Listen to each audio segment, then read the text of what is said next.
people. In this video, I have 5 crucial things you should do in every mix. These are really simple, but these will make your mixes pop. They will make your songs go from sounding generic to unique. These are really easy tools that you can use to stand out from the crowd. Now, I want to keep these pretty simple and low level. There's a lot of advanced things you can do, but I think if you start focusing on these 5 things every time you make a song, you are going to rapidly see the quality of your productions increase. If you've got any questions about how to do any of these things, please do leave a comment below. If you've got suggestions for other things you should consider doing while making a song, please let me know. And before we jump into these 5 tricks that you can do in Reason really easily to make your songs pop, I do want to let you know that I've got a free Reason mixing template. You can download it at the link below. It'll make your mixes sound way better, way faster. Okay, let's jump into the tips. The first tip has to do with what I call creating character. So when you're making a song, it's really important that your song has a vibe, that it has some character. You can use this by using samples with a certain character, by using instruments with a certain character, or by doing processing. Whatever it is that you're doing, though, to get that character, you really want to make sure that it's baked in deeply, but you also don't want to make it everywhere. If everything has character, then nothing has character. So what I always recommend doing is considering one main instrument and putting your character on that instrument, and then try have everything else sound just as good as possible, but not as characterful. And then maybe you can mix in more character at that point. But first, focus on your main element that sets the vibe and get the character right on that instrument, and then go from there. So on this track, we're going to listen to this piano part, and it is basically just a chopped sample. And one of the best ways you can add character in Reason is with Audiomatic. This is my go-to character plugin, even with a lot of other fancy plugins. This just makes it really easy to add a vibe to any instrument really quickly. So what we're going to do is listen to this piano part with and without the Audiomatic on it, and we'll kind of mess around with the Audiomatic a little bit and just talk about what we're doing and why setting the vibe is so crucial. So we'll solo the piano first and take a listen.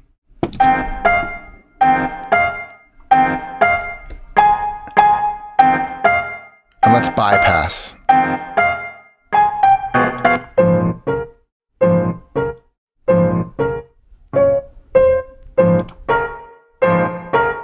So instantly, I mean, not only did that clean up a lot of the mud, I do have some EQ or high pass filtering, and a little bit of ambient reverb as well. But really, this reverb or this retro radio sound is making it sound more old-timey, but it's also doing a lot of EQ work. And collectively, they are taking this sample and giving it a vibe. Like, it makes it sound like it was an old-fashioned record of a piano, then chopped and done in a lot of cool ways. So let's listen to the full version of the track with all the instruments, and we'll turn on and off, and I'll mess around then with a few other Audiomatic settings.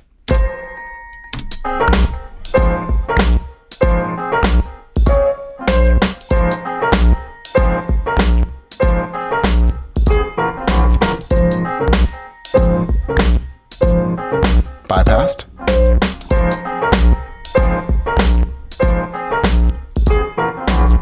So as you can see, that just makes the piano so much more characterful, so much more interesting, and also it makes it sit better in the mix. This is literally the way Audiomatic works. Is you've got, I think, 16 presets and one knob to dial them in. Really consider using this on at least one track of every song to get it sounding just a little cooler. You can even stack multiple Audiomatics on top of each other for more crafting, but we'll just listen to a few different other choices, and then we'll go to the next tip. So radio is what we started out with, but let's listen to tape.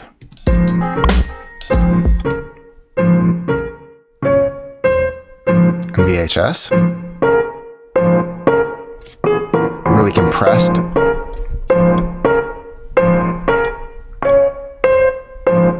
then vinyl.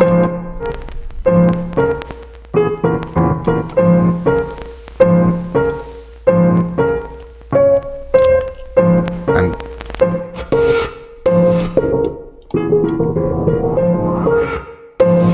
here's another trick. If you want really cool sounding transitions, automate the transform button. But I like radio here because it gives this old-fashioned vibe to this track, which is exactly what I was going for. But if I were to apply the Audiomatic to everything, the mix would sound tiny and the drums wouldn't hit right and everything. So you want to be judicious about adding character. The next thing I want to talk about is, and these are the 5 secrets that things you should do every track, right? You add the vibe, you bake it in. Next, you figure out what the relationship is between the drums and the bass. So let's listen to these. I've done a very minor processing. There's not really a lot of compression or EQ. This is more about choosing sounds that complement each other, arranging them so they work, and just making the first big EQ moves. So let's listen.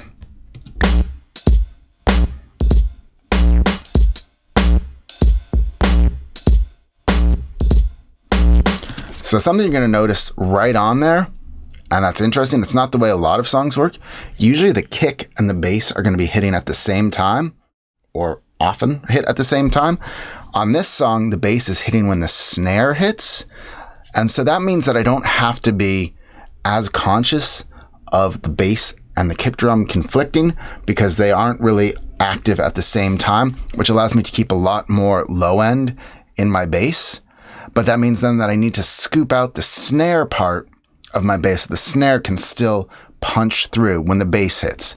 So as you think about arranging your bass and your drums, you have to figure out which instrument should get precedence at any moment in time. And here I've decided that I can actually have the bass, the low end of the bass, all there all the time because it's not hitting at the same time as the kick. And so there's no low end conflict. But the bass does hit at the same time as the snare. And the snare is so important in a hip hop type track that you got to carve out a little bit of the low end or of the mid lows to allow that snare to crack through. So let's just listen to this with the EQ on and off. Off. And on.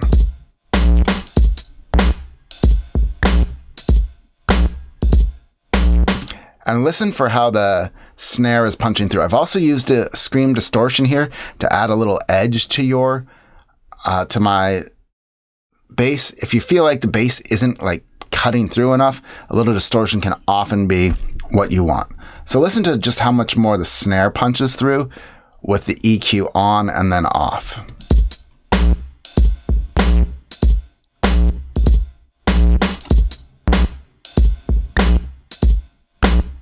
Back on. And so it's little choices like this that allow you to have a well-balanced, grooving track because everything fits together well. So consider the relationship between the drums and the bass and figure out which frequencies each slots to. If the bass was instead hitting more when the kick drum was hitting, I would cut out some of the low frequencies so the kick drum can punch through. I am also using sidechain compression here, but we'll get to that in a second. The next trick I want to talk to you about that you should consider for every song is filling up space left to right.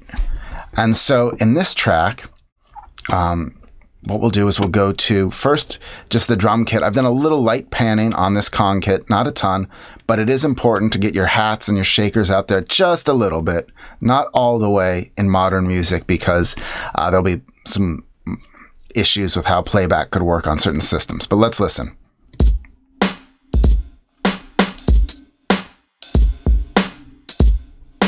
So we've got the hi-hats panned a little right, the ride panned a little more right, although I actually think they should be a little more left now that I think about it. And then the kabasa shaker also a little left. Let's just listen.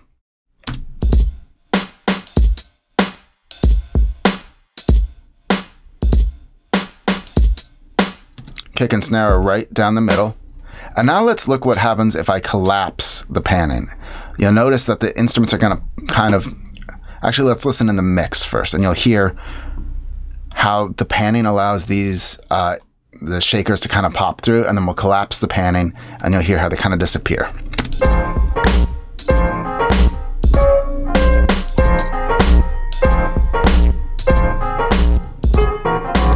And now let's just get the panning back into the middle, more or less. And it also will have less of that like side to side movement. So now.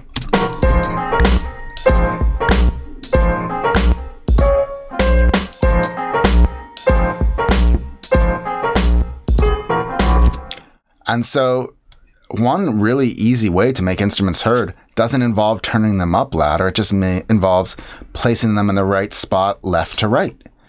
And also placing them in the right spot in terms of width. So for this piano part, I've basically made it in mono manually by disconnecting the right output and input. So we're only hearing a really narrow piano, which is what I want. That's the lo-fi, like this would have been taken off of an old record that wasn't recorded in stereo. That's the effect I'm going for, and that's the effect I'm creating. And so it's very narrow and in the middle.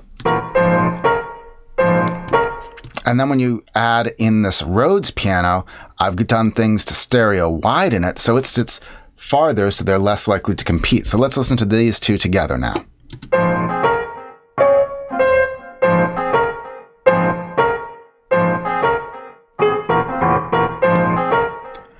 And now if we were to narrow this, and these width knobs are really helpful as well. If we were to narrow the Rhodes, now let's see how much less they sit together.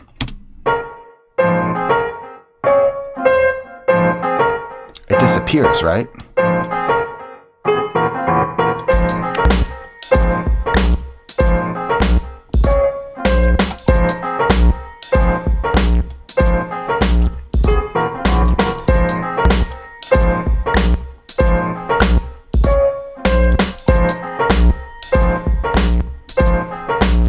And I've done, so you can hear just how spreading things out left to right and really being conscious of the left and right usage of your music can really help create extra space and extra movement.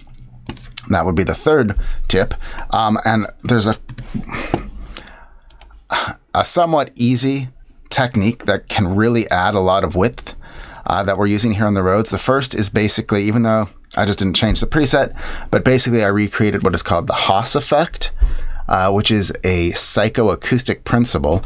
Basically that if you have one sound delayed at, like, let's say 15 to 20, maybe 30 milliseconds apart on the left and right, you will hear them, kind of perceive them in stereo and wider than they actually are. And so basically I've just used the echo to really set. This is a 1 millisecond delay, and this is a 16 millisecond delay. I turned off sync, and they just sort of go a little separately. And then I've added a little bit of diffusion, a little bit of drive, a little bit of ducking, and made it all wet. And a little bit of modulation. And then we've got it going into an M-class stereo imager to widen things even more. And we've got a little bit of an echo here, which is probably too much of an echo. We'll turn that off. And that was just doing traditional delay. We'll turn off the stereo imager and we'll just play around with this Haas part right now. Listen to it, how wide it sounds, and then we'll turn it off again.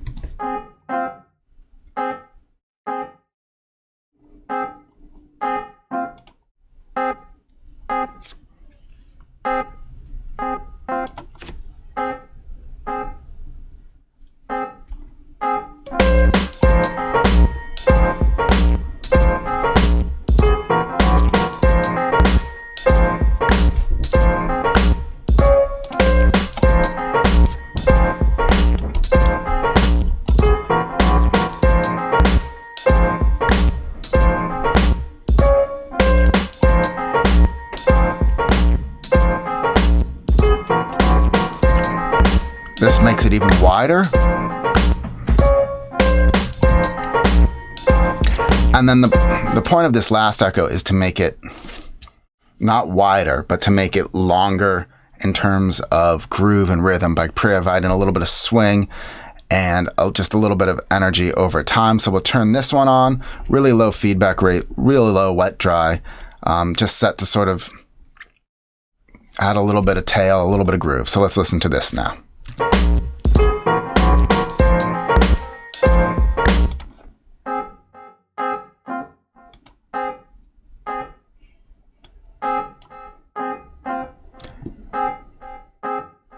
And that just is going to add a little more groove in the mix. I had it set too high so it was perceptible. Now it's subtly perceptible. I think this will work.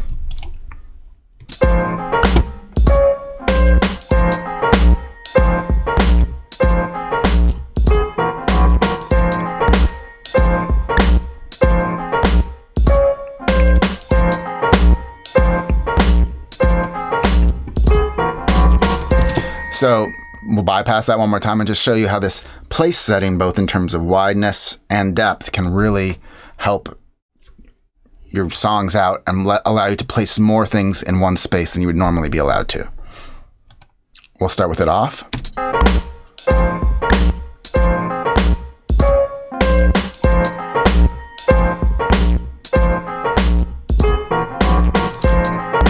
So that is the third consideration. And that is to really think about your stereo space left to right. And perhaps create virtual space using the things like the Haas effect and the stereo widener. Next, this is the fourth thing you want to do in every track you create. And this is, you could call it maybe placemaking, where you want to kind of try and put everything in a similar space. Or more often than not, you want to. Every rule is meant to be broken. But here, what I've done is sent everything to a room reverb to create sort of a sense that everything was like recorded in the same space, even though there's no reason it would be. But it just kind of provides a different type of glue. And it also will create a little bit of depth and a little bit of ambiance when done right. When done wrong, it'll ruin your song in an instant. You also notice I'm not sending a lot of, these are my effect sends here. And I'll do a video on effect sends 2.0 in the future. If you'd like, please let me know if you want me to dive deep into effect sends in Reason. And I will be happy to do that, but just let me know. I've also recently done a video on the 7 types of reverb. I'll be sure to put a link to that. That is a really helpful video about reverb, so watch that if you want to know more. But we're just using a simple room reverb. All first room is what we're sending it to. We've dialed in a decent sound. We'll talk about that in a second. And we've got a high shelf and a low shelf to cut out the low end and the high end so that this doesn't get too muddy. So we'll listen to it right now with the reverb on. We'll listen to it with the reverb off. We'll listen to it with the reverb cranked. And then we'll dial in a little bit of what's going on.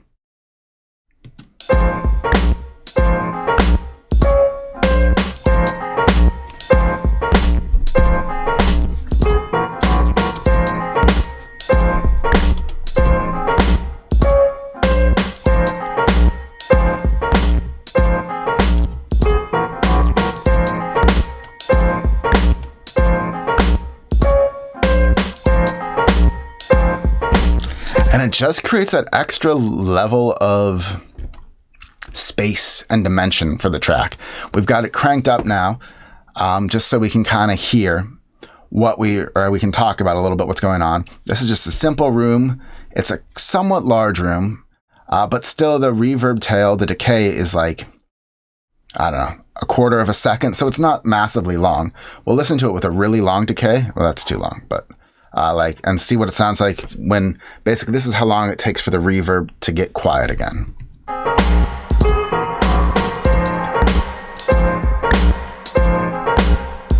It just gets buried there.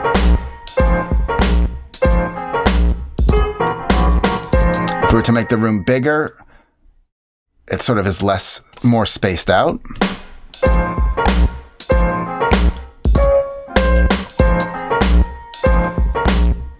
But we want a kind of a tight, small room feel.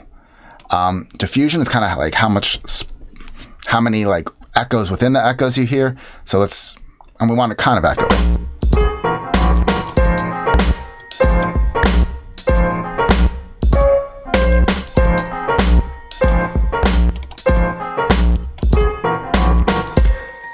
Early reflections make the room sound, or make the instrument sound like they're closer to the walls or closer to you. You hear the reverb hitting the walls before you hear the tails.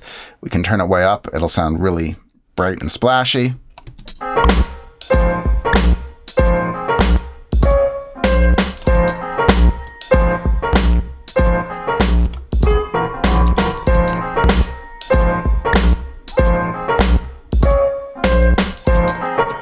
pre-delay is how long it takes the reverb to kick in. And this is a really important thing for place setting. Basically, you want to set it in a way that you can hear the initial attack of the instruments frequently. And then you just get a little bit of fatness behind it. So if we turn the pre-delay all the way down, basically the reverb and the drum hits will happen at the same time, and then you'll lose the power of the drum hits. So let's listen.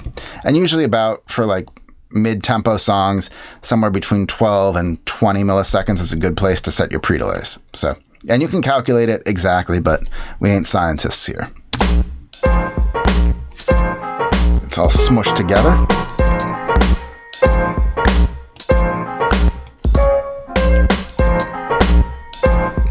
Now it breathes a little bit.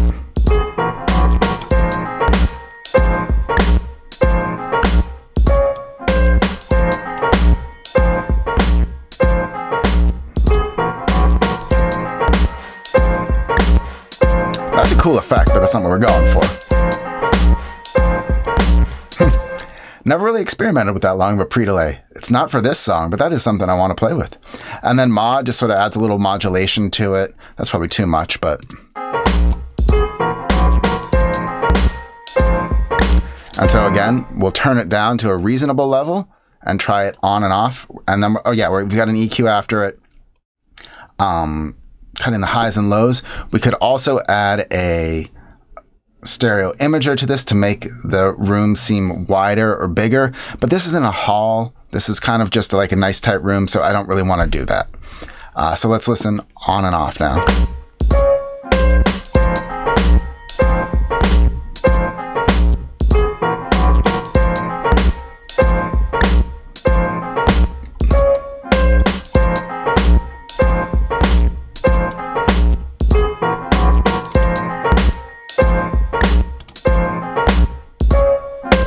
It just grooves a little more. It's really nice. And speaking of groove, the fifth tip is build in groove. Add another layer of groove using compression smartly. So the first place we're going to do this is have everything aside from the drums sidechain to the drums in a way that it will duck, basically adding rhythm. Every time the kick hits, the whole mix is going to turn down aside from the drums. And I've routed, as you'll see down here, all the instruments are going to the instrument bus, and we've got a master bus compressor on the master bus. So we'll just solo the instrument bus, but I have the kick going into the back. If you want to learn more about sidechain compression and Reason, I've got several videos. Just search for Stock Music Musician, Sidechain Compression, Reason. That'll talk all about it, but I just want to show you this sound right here. So.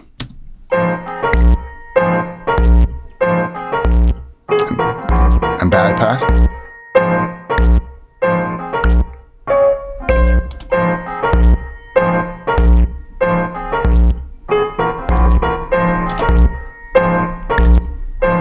And we'll just do it really extreme.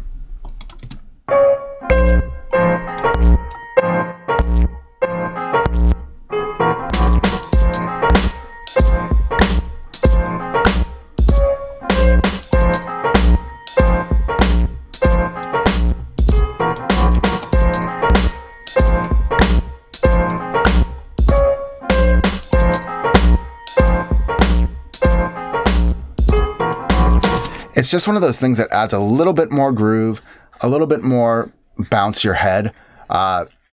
Most genres of music benefit from sidechain compression sparingly. Some benefit from a lot more. And we kind of are using a glue compressor here, another master bus compressor on the master bus with a more gentle setting. And this is also going to be compressing the drums, but it is going to be driven by the kick drum, and it is going to provide just a little more glue, a little more groove. So we'll turn this on and off, and then we'll turn both of the compressors on and off. So this is the master bus compressor. I've also done a whole video on setting this up. So if you want to learn more, check that video out. Just search for Stock Music Musician, Master Bus Compressor, Reason.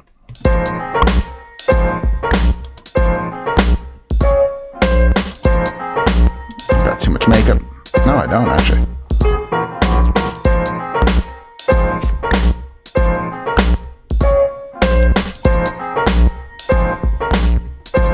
You see, every time that needle hits, that's what you want your head to be doing. And so that's how you set your attack and release so that the needle does what you want your head to do. And then you dial it back from there. So let's listen with both of these compressors bypassed, and you just feel there's less groove.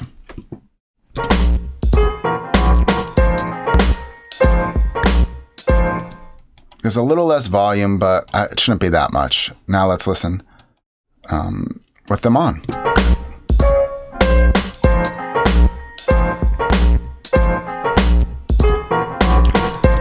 So those are the 5 tips for improving your mix. What we're going to do is listen to it with all of these turned off and then with all of them on, more or less.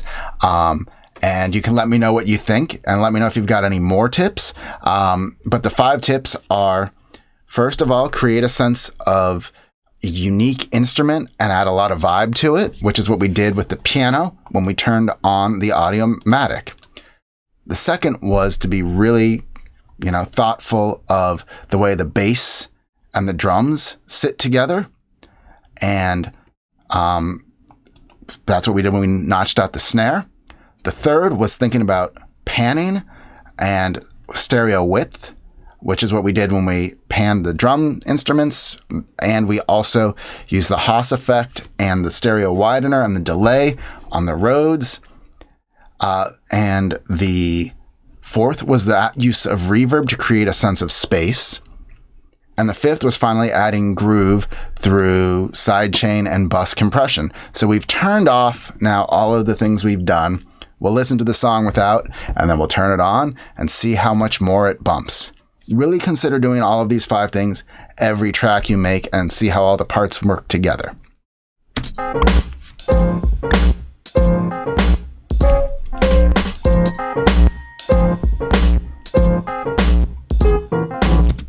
So that is pretty dull, pretty lifeless, pretty grooveless. Doesn't really feel like it has any space. And let's try it one more time and see what happens.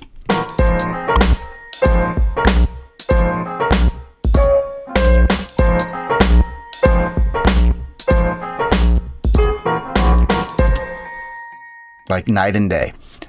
Hope this was helpful. Don't forget to download that free mastering template. It'll really help you with your music. Let me know if you got any questions, comments down below. Thanks for watching. Bye-bye.